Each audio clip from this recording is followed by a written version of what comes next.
जिंदगी को जोश में मत जियो, जीना है तो होश में जियो। जोश में जियोगे तो स्वाभाविक है तुम बिखर जाओगे, और अगर होश में जियोगे तो ये गारंटी है तुम निखर जाओगे। उलझनों में भी उनको रास्ता मिलता है, उलझनों में भी उनको रास्ता मिलता है जिनका हनुमान जी से वास्ता रहता है। और हाँ, एक बात तो बहुत पता है कि हमसे लेकर के ही जाना कि तुम हमारे पास आए हो तो ये गारंटी नहीं है कि तुम पे विपदाएं नहीं आई, हो सकता है डबल हो जाए, पर एक गारंटी तो है हनुमान जी के पास आने की, विपदाओं से लड़ने की ताकत जरूर आ जाएगी। और विपदा आना बुरा नहीं है, विपदा का ना जाना बुरा है। तो अगर तुम हनुमान जी के हो जाओगे ये तो तय है। भगवान राम को भी, वो भी तो ब्रह्म है, उनको भी समझो, ना जाने क्या क्या झेलना पड़ा। और उनकी तो छोड़ो, वो तो राम है, अपन तो आम है, अपन को भी झेलना पड़ता है। पर इसका मतलब ये नहीं है कि विपदाएं बनी ही रहती, आती हैं जाती हैं, रिश्तेदारियां हैं अपनी, विपदाओं से रिश्तेदारियां हैं। अब बुआ मौसी आती हैं तो चली जाती, ऐसी विपदाएं आती हैं, खाती पीती हैं और जाती हैं। हाँ, खाते पीते रहो, और शर्त ये है पीते खाते मत रहो। खाते पीते रहो ये तो बहुत बेहतर है, और शर्त है पीते खाते मत रहो। खाते पीते रहोगे तो तंदुरुस्त रहोगे, पीते खाते रहोगे। एक आदमी हमें मिला बम्बई का, बम्बई में तो ऐसे ही बम्बई का मिला, बोले हमने सुना गुरुजी दारू पीने से जुकाम मिट जाता है। अब मुंबई का हमका पी ले, बोला पी ले, अरे हमका पी ले, बोले क्यों? हमका जुकाम लोगों के मकान मिट गए, दुकान मिट गए, घर बार मिट गए, जमीनें मिट गई, तुम जुकाम की बात कर रहे, आदमी मिट गए। शर्त ये है खाते पीते रहो पर पीते खाते मत रहो।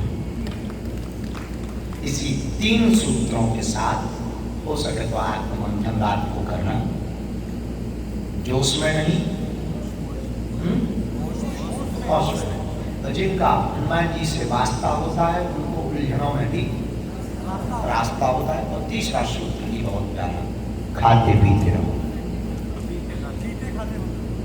पीते खाते मत रहो।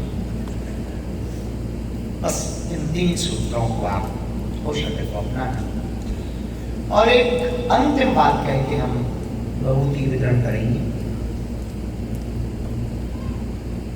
डीपली आप अपना ये माइंड सेट बना करके रखिए कि आपको जो करना है, जो प्राप्त करना है, वो करना ही है। जिस दिन ये माइंड आपका सेट होगा उस दिन पूरा ब्रह्मांड आपके पीछे उसको सफल कराने के लिए।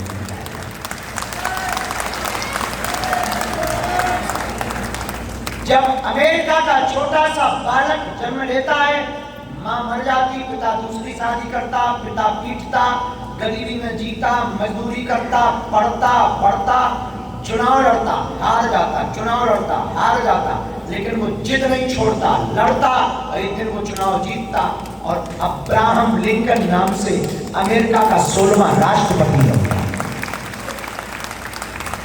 नरेंद्र नाम का बालक विवेकानंद बनता। जॉर्ज वाशिंगटन अमेरिका का किसान घर में पैदा हुआ, बिना पढ़ा लिखा विद्यालय कभी नहीं गया, लेकिन सेना का सर्वोच्च सेनापति बनता। थॉमस एडिसन स्कूल से निकाल दिया जाता, लेकिन महान वैज्ञानिक बनता। और हमको बिल गेट्स की एक बात बहुत पसंद है, वो कहता है कि जिस स्कूल में मैं पढ़ा, कक्षा में तो मैं फेल हो गया, लेकिन मैं फेल हुआ तो मैं कंपनी का मालिक बन गया। मेरे मित्र मेरी ही कक्षा में पास हुए, लेकिन वो मेरी कंपनी के नौकर बने। ये महत्वपूर्ण नहीं है कि आप असफल कितने होंगे, महत्वपूर्ण ये है कि असफल होने के बाद कहीं तुम चुप तो नहीं हो गए। असफल तो हम भी होते हैं, कई रास्ते में होना पड़ता है। असफलता बुरी नहीं है, असफलता पाकर के चुप हो जाना बुरा है। और तुम कहोगे कि हम बहुत संकट में हैं, तुम सुनाओगे कि बहुत विपरीत परिस्थिति है, तुम कहोगे हम बहुत मुसीबत में हैं, तुम कहोगे कि हमारी तो जिंदगी बेकार है, तो कभी विवेकानंद को पढ़ना। विवेकानंद ने लिखा है, जिनके पैरों में कांटे लगे होते हैं उनको मंजिल जल्दी मिलती है, क्योंकि चलने की चाल बढ़ जाती है। तुम और भगवान को धन्यवाद दो, क्योंकि तुम्हारी चाल बढ़ी। विपरीत परिस्थितियों का आना मतलब चाल का बढ़ना है। तो आज की रात इन सूत्रों के साथ में आत्मचिंतन करके हुए आप सोएं। कल सुबह फिर उठ करके कथा में दुआ नहीं आना है। कोई आध्यात्मिक प्रश्न हो, पेट का दर्द मत सुनाना, पड़ोसी का दर्द मत सुनाना, लुगाई